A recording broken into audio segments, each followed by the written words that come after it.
मध्य प्रदेश में पिछले विधानसभा चुनाव के ट्रेंड और रिजल्ट्स के एनालिसिस के आधार पर सामने आया है कि जो मंत्री चुनाव हारे थे उनकी सीट पर पिछले चुनाव के मुकाबले मतदान प्रतिशत बढ़ा था। इस बार भी 6 मंत्रियों की सीट पर 3 से 5% वोटिंग बढ़ी है। अब सवाल ये है कि क्या यहां पुराना ट्रेंड दिखेगा या फिर नतीजे कुछ और ही रहेंगे। क्या कहता है मंत्रियों की सीटों का वोटिंग ट्रेंड? 2018 में जहां वोटिंग बढ़ी उसमें कुछ सीटें हारे। इस बार भी 6 मंत्रियों पर दिख रहा है वही ट्रेंड। वोटिंग खत्म होते ही मध्य प्रदेश में एनालिसिस का दौर जारी है। वोट प्रतिशत के आधार पर अनुमान लगाया जा रहा है। हम भी इस रिपोर्ट में कुछ मंत्रियों की सीटों पर वोटिंग ट्रेंड को समझने की कोशिश कर रहे हैं। आइए आपको बताते हैं कि कहां 2018 के मुकाबले इस बार वोटिंग प्रतिशत बढ़ा है। 6 मंत्रियों की सीटों पर 3 से 5% तक वोट प्रतिशत बढ़ा है। ग्वालियर ग्रामीण से मंत्री भारत सिंह कुशवाहा कैंडिडेट हैं। यहां वोटिंग में इस बार 5.32% की बढ़ोतरी हुई। वहीं मुंगावली में मंत्री ब्रजेंद्र सिंह यादव कैंडिडेट हैं। यह 4.41% वोट प्रतिशत बढ़ा। इसी तरह बालाघाट से गौरीशंकर बिसेन उम्मीदवार हैं। यहां 4.09% की बढ़ोतरी देखने को मिली। वहीं परसवाड़ा में रामकिशोर कांवरे मैदान में हैं। यहां 3.66% वोट प्रतिशत बढ़ा। बात करें रहली की तो यहां से गोपाल भार्गव कैंडिडेट हैं।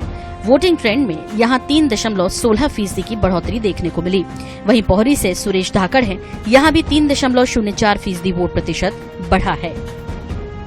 देखिए, पिछले बार पूरे मध्य प्रदेश को कांग्रेस पार्टी के द्वारा वर्ग संघर्ष की आग में झुलसाया गया था और उसके बावजूद भी कांग्रेस भारतीय जनता पार्टी से ज्यादा विधानसभा में मत हासिल नहीं कर सकी थी। इस बार जनता ने यह सुनिश्चित किया है कि भारतीय जनता पार्टी की सरकार न सिर्फ बने बल्कि प्रचंड जनादेश वाली सरकार बने, ताकि जो मध्य प्रदेश के विकास का रथ जो पिछली बार कांग्रेस पार्टी के द्वारा रोकने का एक कुत्सित प्रयास किया गया था, वैसी संभावनाएं इन चुनाव में पूरी तरीके से खारिज की जाए। 2018 में शिवराज सरकार के 31 में से 27 मंत्रियों ने विधानसभा चुनाव लड़ा था। इनमें से 13 हार गए थे। हारने वाले 9 मंत्रियों की सीटों पर वोटिंग 7% तक बढ़ी थी। इस बार शिवराज सरकार के 33 में से 31 मंत्री चुनाव मैदान में थे। 6 मंत्रियों की सीट पर 3 से 5% बढ़ा है वोट प्रतिशत। तो इसके क्या मायने निकाले जाएं?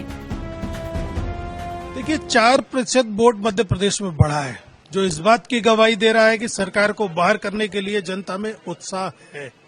मंत्रियों की सीटों पर आप देखेंगे कि वोटिंग परसेंटेज कुछ ज्यादा ही बढ़ा है। इससे लगता है कि मंत्रियों के प्रति नाराजगी है। नारी सम्मान योजना को लेकर के उत्साह है और आप ये देखेंगे कि मध्य प्रदेश में ज्यादातर मंत्री हारने जा रहे हैं। मध्य प्रदेश में भारतीय जनता पार्टी की सरकार से बाहर हो रही है और कमलनाथ पर विश्वास व्यक्त कर रही है मध्य प्रदेश की जनता। मध्य प्रदेश विधानसभा चुनाव में इस बार 77.15% वोटिंग हुई। 3 दिसंबर को नतीजे आने हैं। उससे पहले मंत्रियों की सीट पर वोट प्रतिशत बढ़ने और घटने के मायने निकाले जा रहे हैं। Bureau report, INS 24/7 Bhopal.